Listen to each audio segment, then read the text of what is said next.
ನಮಸ್ಕಾರ ಸ್ನೇಹಿತರೆ, ನಾನು ನಿಮ್ಮ ಹರೀಶ್. ಈ ಹಿಂದೆ ನಾನು ಮೈಕ್ರೋ ಫೈನಾನ್ಸ್ಗೆ ಸಂಬಂಧಪಟ್ಟಂತೆ ಸುಗ್ರೀವಾಜ್ಞೆ ಜಾರಿಯಾದರೆ ಬಡವರಿಗೆ ಮತ್ತು ಮಧ್ಯಮ ವರ್ಗದವರಿಗೆ ಏನೆಲ್ಲ ಅನುಕೂಲಗಳಾಗುತ್ತೆ ಎಂಬ ಒಂದು ವಿಡಿಯೋನ ನಾನು ಮಾಡಿದ್ದೆ. ಆದರೆ ಈಗ ಆ ಮೈಕ್ರೋ ಫೈನಾನ್ಸ್ಗೆ ಸಂಬಂಧಪಟ್ಟಂತೆ ಕೊನೆಗೂ ಸುಗ್ರೀವಾಜ್ಞೆ ಜಾರಿಯಾಗಿದೆ. ನಮ್ಮ ಕರ್ನಾಟಕದ ರಾಜ್ಯಪಾಲರು ತಾವರ್ ಚಂದ್ ಗೆಹ್ಲೋಟ್ ಅವರು ಸಹಿಯನ್ನು ಹಾಕೋದ್ರ ಮುಖಾಂತರ ಮೈಕ್ರೋ ಫೈನಾನ್ಸ್ಗೆ ಸಂಬಂಧಪಟ್ಟಂಥ ಮಸೂದೆ ಈಗ ಕಾನೂನಾಗಿ ಮಾರ್ಪಟ್ಟಿದೆ. ಇದು ಕಾನೂನಾದ ಮೇಲೆ ಈ ಬಡವರಿಗೆ ಮತ್ತು ಮಧ್ಯಮ ವರ್ಗದವರಿಗೆ, ಕೈ ಸಾಲ ತಗೊಂಡಂಥವ್ರಿಗೆ, ವಿವಿಧ ಫೈನಾನ್ಸ್ ಕಂಪನಿಗಳಿಂದ ಸಾಲ ಪಡ್ಕೊಂಡಂಥವ್ರಿಗೆ ಮತ್ತು ಬಡ್ಡಿ ಮತ್ತು ಚಕ್ರ ಬಡ್ಡಿ, ಅಧಿಕ ಬಡ್ಡಿಗಳನ್ನು ಹಾಕಿ ಸಾಮಾನ್ಯ ಜನರಿಗೆ ಟಾರ್ಚರ್ ಮಾಡ್ತಾ ಇರುವಂಥ ಫೈನಾನ್ಸ್ ಕಂಪನಿಗಳಿಗೆ ಏನೆಲ್ಲ ಅನಾನುಕೂಲಗಳಾಗಿದೆ, ಜೊತೆಗೆ ಸಾಮಾನ್ಯ ಜನರಿಗೆ ಈ ಕಾನೂನು ಯಾವ ರೀತಿಯಾಗಿ ಅನುಕೂಲ ಆಗುತ್ತೆ ಅನ್ನೋ ಎಲ್ಲ ಅಂಶಗಳನ್ನು ಸಂಪೂರ್ಣವಾಗಿ ಈ ವಿಡಿಯೋದಲ್ಲಿ ನಾನು ವಿವರಿಸ್ತೀನಿ. ವಿಡಿಯೋನ ಕೊನೆ ತನಕ ನೋಡಿ, ಏಕೆಂತಂದರೆ ಇವತ್ತಿನ ವಿಡಿಯೋ ಬಹಳ ಮುಖ್ಯವಾಗಿರುವಂಥದ್ದು. ಇಲ್ಲಿ ನೋಡಿ, ಕೊನೆಗೂ ಮೈಕ್ರೋ ಫೈನಾನ್ಸ್ ಸುಗ್ರೀವಾಜ್ಞೆಗೆ ರಾಜ್ಯಪಾಲರು ಸಹಿ ಹಾಕಿದ್ದಾರೆ. ಇದಾದ ನಂತರ ಏನೆಲ್ಲ ಅನುಕೂಲಗಳಾಗುತ್ತೆ ಅನ್ನೋದನ್ನು ನೋಡೋದಾದರೆ, ಈ ಹಿಂದೆ ನಾವೊಂದಷ್ಟು ಸಾಮಾಜಿಕ ಜಾಲತಾಣದಲ್ಲಿ ಹೆಚ್ಚು ವೈರಲ್ ಆಗಿರುವಂಥ ಒಂದಷ್ಟು ಫೋಟೋಸ್ ನೋಡಿದ್ವಿ. ಏನಂತಂದರೆ, ಯಾರು ಮನೆ ಮೇಲೆ ಲೋನ್ ತಗೊಂಡು ಅವರು ಆ ಕಂತನ್ನು ಕಟ್ಟಿಲ್ವೋ ಅವರ ಬ್ಯಾಂಕ್ ಅವರು ಬಂದು ಆ ಮನೆಗಳ ಮೇಲೆ ಬರೆದ್ಬಿಟ್ಟು ಹೋಗಿದ್ರು, ಇವರು ಕಂತು ಕಟ್ಟಿಲ್ಲ, ಈ ಮನೆಯನ್ನು ಯಾರು ತಗೋಬೇಡಿ, ಇಲ್ಲಾಂತಂದರೆ ಅಕ್ಕಪಕ್ಕದವ್ರಿಗೆ ಹೇಳುವಂಥದ್ದು, ಫೋನ್ಗಳಲ್ಲಿ ಅವ್ರಿಗೆ ಟಾರ್ಚರ್ ಕೊಡುವಂಥದ್ದು ಎಲ್ಲ ಕೂಡ ಇತ್ತು. ಇದರಿಂದ ಅನೇಕ ಜನ ಆತ್ಮಹತ್ಯೆ ಮಾಡಿಕೊಂಡ್ರು, ಒಂದಷ್ಟು ಜನ ಊರು ಬಿಟ್ಟು ಹೋದರು, ಒಂದಷ್ಟು ಜನ ಮಾನ ಮರ್ಯಾದಕ್ಕೆ ಹಂಚಿಕೊಂಡು ಬಚ್ಚಿಟ್ಕೊಳ್ಳುವಂಥ ಕೆಲಸಗಳೆಲ್ಲ ಮಾಡ್ತಾ ಬಂದರು. ಇದನ್ನು ಗಮನಿಸಿದಂಥ ಸರ್ಕಾರ ಈ ಮೈಕ್ರೋ ಫೈನಾನ್ಸ್ ಅವರಿಗೆ ಕಡಿವಾಣ ಹಾಕಬೇಕಂತೇಳಿ ಸುಗ್ರೀವಾಜ್ಞೆಯನ್ನು ಜಾರಿಗೆ ತಂದು ಒಂದು ಹೊಸ ಕಾನೂನನ್ನು ರೂಪಿಸಿದೆ. ಈ ಹೊಸ ಕಾನೂನು ಪ್ರಕಾರ ಯಾರು ಇನ್ನು ಮುಂದೆ ನಿಮಗೆ ಸಾಲ ಕಟ್ಟಬೇಕು, ಸಾಲ ಕೊಡಬೇಕು, ಕಟ್ಟಿಲ್ಲ ನೀವು ಅಂತೇಳಿ ನಿಮಗೆ ತೊಂದರೆ ಕೊಡ್ತಾರೋ ಅಂಥವರಿಗೆ 10 ವರ್ಷ ಜೈಲು ಶಿಕ್ಷೆ ಜೊತೆಗೆ 5 ಲಕ್ಷವರೆಗೆ ದಂಡ ಹಾಕುವಂಥ ಹೊಸ ಕಾನೂನು ಕರ್ನಾಟಕದಲ್ಲಿ ಜಾರಿಗೆ ಬಂದಿದೆ.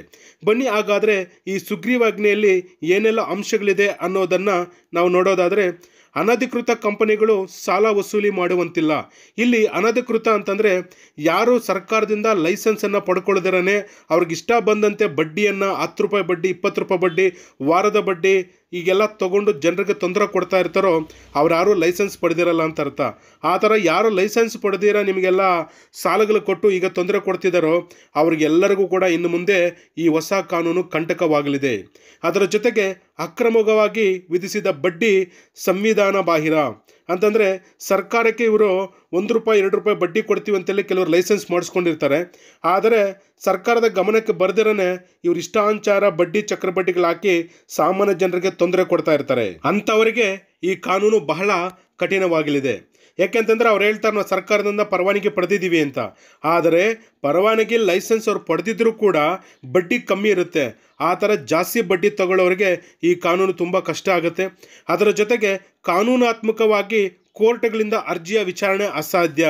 ಅಂತಂದರೆ ಈ ಮೊದಲು ತಾವೆಲ್ಲ ಯಾರು ದುಡ್ಡು ತಗೊಳ್ಳಿಕ್ಕೆ ಕೆಲವ್ರ ಹತ್ರ ನೀವು ಚೆಕ್ಗಳು ಕೊಟ್ಟಿದ್ರಿ, ಇಲ್ಲಾಂದರೆ ಆಯಿಂಟ್ಮೆಂಟ್ ಪತ್ರಗಳಿಗೆ ಸಹಿ ಹಾಕಿದ್ರಿ, ಅವುಗಳನ್ನ ಇಟ್ಕೊಂಡು ನಿಮಗೆ ಸಾಲ ಕೊಟ್ಟಂಥವ್ರು ತೊಂದರೆ ಕೊಡೋದಕ್ಕಾಗಿ ನೀವು 1 ಲಕ್ಷ ದುಡ್ಡು ತೊಗೊಂಡಿದ್ರೆ ನಮ್ಗೆ 2 ಲಕ್ಷ ಕೊಡಬೇಕು, 3 ಲಕ್ಷ ಕೊಡಬೇಕಂತೇಳಿ ಆ ಬ್ಲ್ಯಾಂಕ್ ಚೆಕ್ ಮೇಲೆ ಬರ್ಕೊಂಡು ಯಾರ್ಯಾರೋ ಕೋರ್ಟ್ಗಳಿಗೆ ಹಾಕಿದ್ರಲ್ಲ, ಇನ್ನು ಮುಂದೆ ಅವ್ಯಾವೂ ಕೋರ್ಟಲ್ಲಿ ನಡೆಯಲ್ಲ, ಅವೆಲ್ಲ ಕೂಡ ವಾಪಸ್ ಆಗುತ್ತೆ ಅನ್ನುವಂಥದ್ದು ಕೂಡ ಈ ಕಾನೂನು ಹೇಳ್ತಾ ಇದೆ.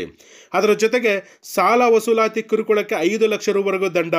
ನೀವು ಸಾಲ ಕೊಟ್ಟಿಲ್ಲ ಅಂತೇಳಿ ಸಾಲ ಕೊಟ್ಟಂಥವ್ರು ಯಾರಾದರೂ ನಿಮ್ಮ ಮನೆಗಳ ಹತ್ರಕ್ಕೆ ರೌಡಿಗಳನ್ನು, ಗುಂಡಗಳನ್ನು, ಒಂದಷ್ಟು ಜನ ಕರೆಸಿ ನಿಮಗೇನೋ ತೊಂದರೆ ಕೊಟ್ಟಿದ್ದಾದಲ್ಲಿ ನೀವೇನಾದರೂ ದೂರು ಕೊಟ್ಟರೆ ಅಂಥವ್ರಿಗೆ 5 ಲಕ್ಷ ರೂವರೆಗೂ ದಂಡ ವಿಧಿಸುವಂಥ ಅಧಿಕಾರ ಈ ಕಾನೂನಿನಲ್ಲಿದೆ. ಅದರ ಜೊತೆಗೆ ಕಿರುಕುಳ ಕೊಟ್ಟವರಿಗೆ ಹೊಸ ಕಾನೂನಡಿ 10 ವರ್ಷ ಜೈಲು ಶಿಕ್ಷೆ. ಅದೇ ನೀವು ಹೇಳೋದಲ್ಲ, ಸಾಲ ಕಟ್ಟಿಲ್ಲ ಅಂತೇಳಿ ನಿಮಗೇನಾದರೂ ಯಾರಾದರೂ ಮತ್ತೆ ಫೋನ್ ಮಾಡಿ ನೀವು ಇದ್ದ ಕಡೆ ಬಂದು ಜನರ ಮುಂದೆ ನಿಮ್ಮ ಮರ್ಯಾದೆ ತೆಗೆಯುವಂಥದ್ದಾಗಲಿ ಇಲ್ಲ ಅಗೌರವವಾಗಿ ನಡ್ಕೊಳ್ಳುವಂಥದ್ದು ಕೆಲಸಗಳು ಏನಾದರೂ ಮಾಡಿದ್ದಾದಲ್ಲಿ ಅಂಥವ್ರಿಗೆ ಈ ಹೊಸ ಕಾನೂನಲ್ಲಿ 10 ವರ್ಷದವರೆಗೆ ಜೈಲು ಶಿಕ್ಷೆ ಆಗುತ್ತದೆ. ಜೊತೆಗೆ ಭದ್ರತೆ ದಾಖಲೆ ಪಡೆದಿದ್ದರೆ ಕಂಪನಿಗಳು ಸಾಲಗಾರರಿಗೆ ಹಿಂದಿರುಗಿಸಬೇಕು. ನೋಡಿ, ಹೊಸ ಕಾನೂನಲ್ಲಿ ಭದ್ರತೆ ದಾಖಲೆಗಳಂತಂದರೆ ನಿಮ್ಮನ್ನು ನಂಬಿ ಅವರು ಸಾಲ ಕೊಡಲ್ಲ ಅಂತಾರೆ. ಅಂಥ ಸಂದರ್ಭದಲ್ಲಿ ತಾವೇನು ಮಾಡ್ತೀರಾ, ನೀವು ಒಂದು ಚೆಕ್ ಕೊಡುವಂಥದ್ದು ಇಲ್ಲ ಅಪಾಯಿಂಟ್ಮೆಂಟ್ ಪತ್ರಗಳು ಕೊಡುವಂಥದ್ದು, ಇಲ್ಲ ಜಮೀನು ಪತ್ರಗಳು ಕೊಡುವಂಥದ್ದು, ಇಲ್ಲ ಪಾಣಿಯನ್ನು ಕೊಡುವಂಥದ್ದು ತಾವೆಲ್ಲ ಮಾಡಿ ಸಾಲವನ್ನು ಪಡೆದಿರ್ತೀರಲ್ಲ, ಅಂಥವರು ಯಾರಿಗೆ ಕೊಟ್ಟಿದ್ದಾರೋ ಅಂಥವರು ಇನ್ನು ಮುಂದೆ ನಿಮಗೆ ಆ ಎಲ್ಲ ದಾಖಲಾತಿಗಳನ್ನು ವಾಪಸ್ ಕೊಡಬೇಕಾಗುತ್ತೆ. ಇಲ್ಲದಿದ್ದರೆ ಅಂಥವ್ರಿಗೂ ಶಿಕ್ಷೆ ಆಗುತ್ತೆ ಅನ್ನೋದು ಈ ಹೊಸ ಸುಗ್ರೀವಾಜ್ಞೆ ಕಾನೂನಿನಲ್ಲಿದೆ. ಅದರ ಜೊತೆಗೆ ಪರಿಣಾಮಕಾರಿ ಕಾನೂನು ಜಾರಿಗೆ ಸುಗ್ರೀವಾಜ್ಞೆಯೇ ಅಸ್ತ್ರ ಅಂತಂದರೆ, ಇಷ್ಟು ದಿನ ಇದು ಕಾನೂನು ಜಾರಿಗೆ ಬಂದಿರಲಿಲ್ಲ. ಈಗ ಇದು ಪರಿಣಾಮಕಾರಿ ಜಾರಿಯಾಗಬೇಕು, ಎಲ್ಲರಿಗೂ ಇದು ಕಾನೂನನ್ನು ಅರಿವಾಗಬೇಕು ಅಂತಂದರೆ ಇದು ಸುಗ್ರೀವಾಜ್ಞೆಯಾಗಿ ಜಾರಿಗೆ ಬರಬೇಕು. ಇಷ್ಟು ದಿನ ಇಂಥದ್ದೊಂದು ಕಾನೂನು ಇಲ್ಲದಕ್ಕಾಗಿ ಕೆಲವರು ಇಷ್ಟಾನುಸಾರ ಬಡ್ಡಿಗಳನ್ನು ಹಾಕಿ ಈ ಬಡವರನ್ನು, ಮಧ್ಯಮ ವರ್ಗದವರನ್ನು ಸಾಲಗಾರರ ಸುಲಿಗೆ ಸಿಲುಕಿಸಿ ನಾನಾ ರೀತಿಯ ತೊಂದರೆಗಳನ್ನು ಕೊಟ್ಟಿರುವಂಥದ್ದು ನಾವು ಈ ಹಿಂದೆ ನೋಡಿದ್ವಿ. ಆದರೆ ಇನ್ನು ಮುಂದೆ ಇದ್ಯಾವುದೂ ನಡೆಯೋಕ್ಕೆ ಅವಕಾಶಗಳೇ ಇಲ್ಲ ಅನ್ನುವಂಥದ್ದು ಈ ಹೊಸ ಕಾನೂನು, ಈ ಸುಗ್ರೀವಾಜ್ಞೆ ಹೇಳ್ತಾ ಇರುವಂಥದ್ದು. ಇದರ ಜೊತೆಗೆ ಒಂದಷ್ಟು ದಿನಗಳ ಹಿಂದೆ ಒಂದಷ್ಟು ಚರ್ಚೆ ಆಯಿತು. ಸರ್ಕಾರ ಸುಗ್ರೀವಾಜ್ಞೆಗೆ ಕಳಿಸ್ಕೊಟ್ಟಿದ್ರಂತೆ, ರಾಜ್ಯಪಾಲರು ಸಹಿ ಹಾಕಿದರೆ ವಾಪಸ್ ಕಳಿಸಿದ್ದಾರೆ ಅನ್ನೋದೆಲ್ಲ ಕೂಡ ಚರ್ಚೆ ಆಗಿತ್ತು. ಹೌದು, ರಾಜ್ಯಪಾಲರು ಸಹಿ ಹಾಕಿದರೆ ವಾಪಸ್ ಕಳಿಸಿದ್ರು. ಯಾಕೆಂತಂದರೆ ನೀವು ಬರೀ ಸಾಲ ತಗೊಂಡವ್ರ ಬಗ್ಗೆ ಅಷ್ಟೇ ಯೋಚನೆ ಮಾಡ್ತಿದ್ರ, ಸಾಲ ಕೊಟ್ಟವ್ರ ಬಗ್ಗೆ ಕೂಡ ಯೋಚನೆ ಮಾಡಬೇಕು. ಇದರ ಬಗ್ಗೆ ವಿಸ್ತೃತವಾದಂಥ ಒಂದು ವರದಿ ಕೊಡಿ ಅಂತೇಳಿ ರಾಜ್ಯಪಾಲರು ಕೇಳಿದರು. ಅದಕ್ಕೆ ಸಂಬಂಧಪಟ್ಟಂತೆ ಸರ್ಕಾರ ಒಂದಷ್ಟು ಸ್ಪಷ್ಟೀಕರಣವನ್ನು ಕೊಟ್ಟು ಫೈಲನ್ನು ಮತ್ತೆ ರಾಜ್ಯಪಾಲರಿಗೆ ಕಳಿಸ್ಕೊಟ್ಟಿತ್ತು. ಈಗ ರಾಜ್ಯಪಾಲರು ಬುಧವಾರ ಸಂಜೆ ಸಹಿ ಹಾಕಿದರೆ ಹೊಸ ಕಾನೂನು ನಿನ್ನೆ ಅಂದರೆ ಗುರುವಾರದಿಂದನೇ ಕರ್ನಾಟಕ ರಾಜ್ಯದಲ್ಲಿ ಅಧಿಕೃತವಾಗಿ ಜಾರಿಗೆ ಬಂದಿದೆ. ಈಗ ನಾವು ನೋಡೋದಾದರೆ ಒಂದಷ್ಟು ಜಿಲ್ಲೆಗಳಲ್ಲಿ SP ಅವರು ಈಗಾಗಲೇ ಯಾರು ಮೀಟರ್ ಬಡ್ಡಿ ದಂಧೆಯನ್ನು ನಡೆಸ್ತಾ ಇದ್ದಾರೋ, ಯಾರು ಸಾಲಗಳು ವಸೂಲಿ ಮಾಡಲಿಕ್ಕೆ ರೌಡಿಗಳನ್ನು, ಈ ಗೂಂಡಗಳನ್ನು ಇಟ್ಕೊಂಡಿದ್ದಾರೋ ಅಂಥವ್ರನ್ನೆಲ್ಲ ಕರೆಸಿ ಬುದ್ಧಿವಾದ ಹೇಳಿದ್ದಾರೆ.